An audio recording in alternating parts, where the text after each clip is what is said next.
Are you worried someone might be tracking your AirPods? Today, I'm going to show you how to reset your AirPods to factory settings, ensuring your privacy in just a few simple steps. First, grab the iPhone or iPad that your AirPods are connected to and open the Settings app. Next, tap on Bluetooth Now. Find your AirPods in the list of devices. They will usually be listed under My Devices with the name you gave them. Tap the icon, the information button, next to your AirPods name. This will open a new screen with more options. Scroll down until you see Forget this device. Tap on it.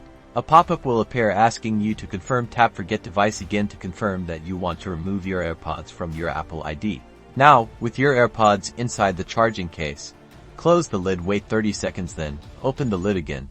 Press and hold the setup button on the back of the case. Keep holding the button until the status light on the front of the case flashes amber and then changes to white. This usually takes about 15 seconds. Your AirPods are now reset and ready to be paired again. Your iPhone will prompt you to connect to your AirPods. Just follow the on-screen instructions. And that's it. You've successfully reset your AirPods, ensuring they are no longer tracked and ready for a fresh start. Enjoy your privacy.